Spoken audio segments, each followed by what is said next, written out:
ओम शिवम दोस्तों, आपका फिर से स्वागत है आपके अपने channel Kanvi blogs UP UK YouTube पर और Kanvi blogs UP UK official Facebook पर। तो दोस्तों, राम जी का नाम लेके हम निकल चुके हैं हंडिया से अपने घर हरिद्वार के लिए, और जाएंगे हम अपने घर हरिद्वार के लिए। कहाँ से? आपका हंडिया, हंडिया टू प्रयागराज और प्रयागराज टू हरिद्वार। तो दोस्तों चलते हैं, क्योंकि आप सब लोग तो जानते हो हम तो फकीर आदमी है, झोला लेके चल पड़ेंगे। तो दोस्तों, जैसे माननीय प्रधानमंत्री जी ने बोला, हम तो अपनी झोला झंडी उठाकर ई रिक्शा में बैठकर निकल चुके थे। अरे तू जा रही अपना जो है देतापुर से हंडिया की और जाते वक्त ई रिक्शा में मैंने कुछ वीडियो शूट करी है। हमारे नेशनल ट्रैक कलर पे से जो लाइटें जो है के पोलो पे लगा रखी थी, ये लाइटें तो बहुत ही अच्छी लग रही थी। मैंने सोचा क्यों ना ये दृश्य भी आपके साथ शेयर करा जाए, और इसी तरह अपनी उल्लू की निगाहों से हम चारों तरफ देख रहे थे। और देखते देखते पहुंच गया मैं हंडिया। पता ही नहीं लगा मैं हंडिया कब पहुंचा, और हंडिया पहुंचते पहुंचते हो चुकी थी रात, और मुझे लग आई थी भूख। पर इससे बड़ी एक और प्रॉब्लम मेरे सामने आ रखी थी, और वो प्रॉब्लम ये थी कि मेरी जेब में कैश नहीं था।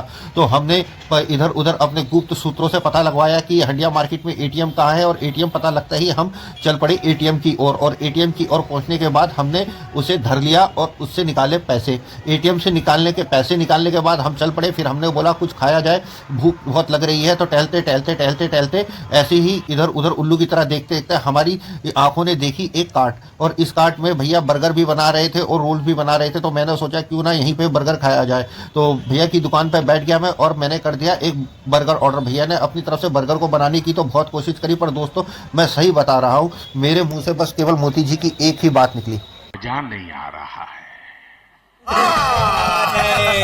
दोस्तों इस शो बर्गर को खा के मैं जो हूँ चल पड़ा अपने रास्ते की ओर। बस ये था कि पेट भर गया था, बर्गर काफ़ी हैवी था। फिर उसके बाद मुझे मिल गई थी प्रयागराज की बस, और बस में बैठने के बाद मैं पहुंचा प्रयागराज।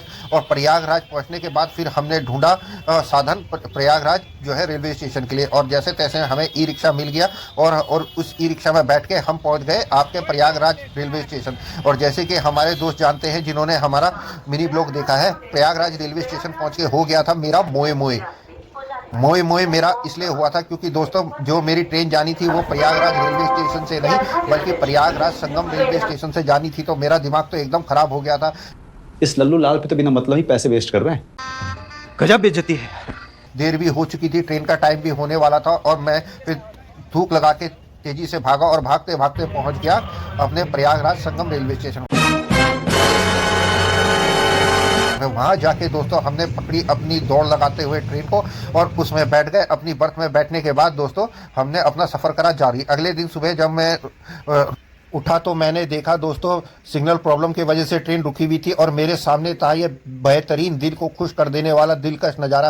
पेड़ पे इतने पत्ते नहीं थे जितने इस पेड़ पे तितलियां बैठी थी, और इन सब तितलियों को देख के कसम से दोस्तों मेरा दिल तो गार्डन गार्डन हो गया था। क्या आप बताइए, आपको भी नेचर पसंद है? मुझे नेचर बहुत पसंद है, मैं नेचर लवर हूँ। जो हमारे कन्वी ब्लॉग्स यूपी यूके के पुराने सदस्य हैं वो सब लोग जानते हैं, हमारे परिवार के पुराने सदस्य जानते हैं मैं एक नेचर लवर हूँ और बाय प्रोफेशनल माउंटेनर हूँ। तो अच्छा, हमको सिखा रिया है। दोस्तों पुरानी बातों को छोड़ते हैं, इन्हीं सब उधेड़बुन में हम पहुंच चुके थे हरिद्वार। और हरिद्वार पहुंच के कसम से दोस्तों पहुंचते पहुंचते मेरी बहुत बुरी हालत हो गई थी, कमर की तो एकदम बैंड बज चुकी थी। मन तो ऐसा कर रहा था कि यहीं बिस्तरा लगा के यहीं लेट जाता हूं। खाओ माँ कसम। तो दोस्तों सही में बता रहा हूं, मेरे समझ में नहीं आ रहा अगर हम करें तो करें क्या, बोले तो बोले क्या। जो होगा देखा जाएगा। पर दोस्तों क्या ही कर सकते हैं, जैसे तैसे कमर को बांध के मैं चलता रहा, और चलते चलते पहुंच गया था हरिद्वार रेलवे स्टेशन के बाहर। वहां पहुंच के हमने भोलेनाथ जी को नमन करा। शंभू अविनाशी घट घट के वासी, हर हर महादेव, ओम नमः पार्वती पते हर। फिर उसके बाद हम पहुंच गए थे भोलेनाथ को नमक करके हर की पौड़ी की ओर। पर दोस्तों मैं हकीकत बात बता रहा हूँ, इस जर्नी में मेरी हालत इतनी खराब हो गई थी कि घर पहुंचने के बाद मैं लेटा रहा। अगले दिन मैं बहुत थक गया हूँ, इसलिए मैं अब सोना पर चाहता हूँ। दोस्तों जैसे कि आप सब लोग जानते हैं कि अपनी किस्मत में सोना नहीं, माँ गंगा जी के दर्शन करने और स्नान करने का लिखा था। आज के दिन किस्मत अच्छी थी, हर की पैड़ी में भीड़ भी नहीं थी, काफ़ी खाली था तो मैं आराम से नीचे की तरफ गया। ये देखिए मैं आपको अपना चारों तरफ का 360 व्यू दिखाता हूँ। फिर उसके बाद कपड़े उतार के गंगा जी के किनारे बैठ गया, माँ गंगा को नमन करा।